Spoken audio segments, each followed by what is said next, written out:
Halo, Nanda di sini. Di kesempatan kali ini kita akan membahas soal KM. Nah, saja yang pertama, apa itu PPE atau Property, Plant and Equipment? PPE merupakan aset yang dimiliki oleh perusahaan yang digunakan untuk proses produksi atau digunakan untuk tujuan administrasi dan digunakan untuk jangka waktu lebih dari satu periode. Nah, jadi yang harus diperhatikannya itu yang pertama, digunakan dalam operasional perusahaan.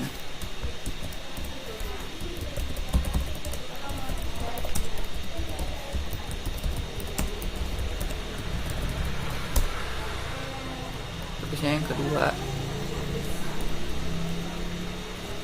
jelek banget ya gini, itu nggak apa-apa.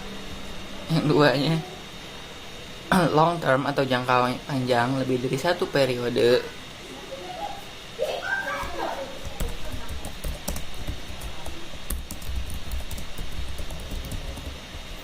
Penggunaannya ini ya, berarti jangan gini.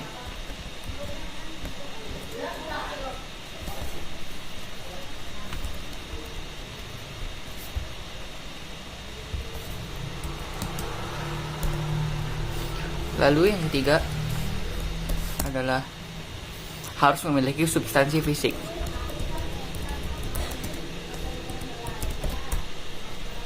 Ketiga syaratnya harus terpenuhi.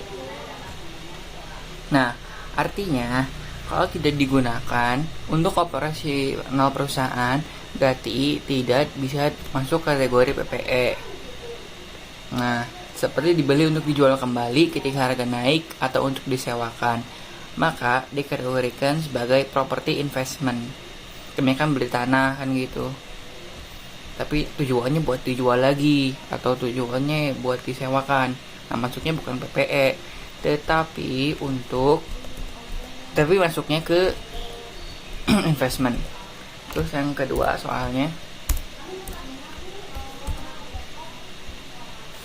nilai perolehan dari PPE diukur dari nilai perolehan untuk aset tetap diukur dari seluruh pengorbanan yang dikeluarkan sampai aset siap digunakan, meliputi harga, pajak, biaya angkut, biaya pemasangan, biaya percobaan. Nah, apabila untuk memasang suatu aset, misalnya dibutuhkan suatu pondasi yang harus dibuat khusus untuk itu, maka biaya pembuatan pondasi itu juga masuk ke dalam nilai aset tersebut. Intinya mah, nilai perolehan untuk aset tetap diukur dari seluruh pengorbanan yang dikeluarkan sampai aset tersebut siap digunakan.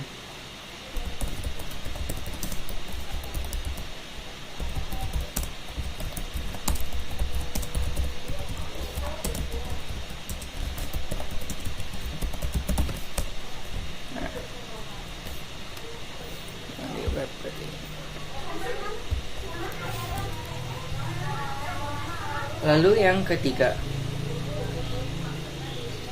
misalnya perusahaan Naul ingin membeli suatu tanah.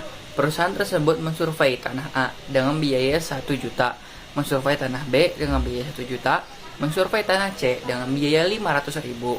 Perusahaan Naul memutuskan untuk membeli tanah A yang di atasnya ada bangunan tua, dibeli dengan harga 10 miliar, pajak dan notaris 100 juta, bangunan di atas tanah dirobohkan dengan biaya 50 juta.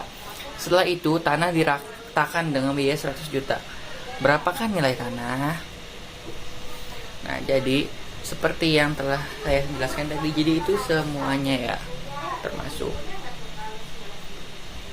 Seperti yang masuk adalah survei tanah A dengan biaya 1 juta. 1 juta ditambah survei tanah B dengan biaya 1 juta. Nah, yang survei tanah B tidak masuk ke dalamnya. Mengapa demikian? Biaya survei yang dapat dikapitalisasikan hanya biaya survei yang jadi. Nah, kan kalau yang tanah B, tanah C kan gak jadi dibeli, berarti itu harus di-expense-kan. Nah, terusnya berarti yang B sama C enggak, langsung aja 10 miliar. Kita ditambah 10 miliar.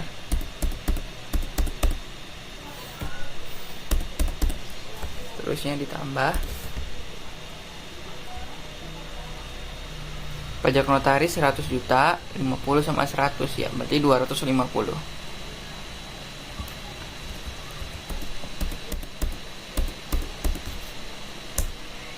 Oke, berarti segini.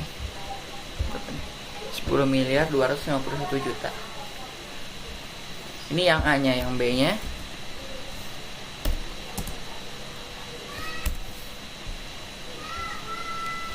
apabila ketika tanah sedang diratakan sudah hampir selesai, lalu terjadi bencana alam, lalu biaya pemulihan dari bencana alam tersebut apakah nilai tanah? Jawabannya adalah tidak termasuk. Nah, mengapa? Karena biaya yang bisa dikapitalisasi adalah biaya yang normal, tidak termasuk abnormal. Yang abnormal harus diexpenskan. Jadi ini tidak termasuk. Selanjutnya yang keempat, kapitalisasi bunga harus memerhatikan apa aja. Nah, yang pertama itu kualifikasi aset.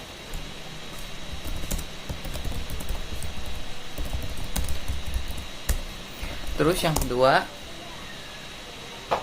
periode kapitalisasi.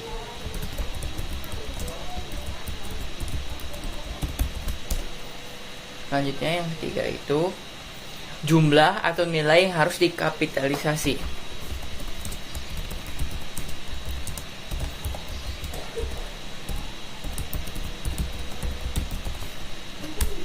Nah,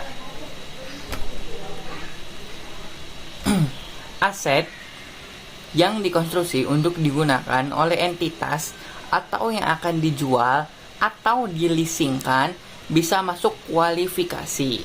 Nah, periode kapitalisasi dimulai saat yang pertama itu pengeluaran untuk konstruksi telah terjadi, aktivitas untuk menyiapkan aset sudah dimulai, dan biaya bunga telah terjadi.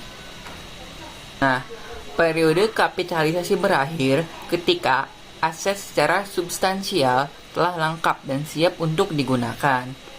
Nah, adapun jumlah yang bisa dikapitalisasi adalah mana yang lebih kecil di antara biaya bunga actual interest cost, dengan biaya bunga yang bisa dihindarkan apabila konstruksi tidak dilakukan, avoidable interest.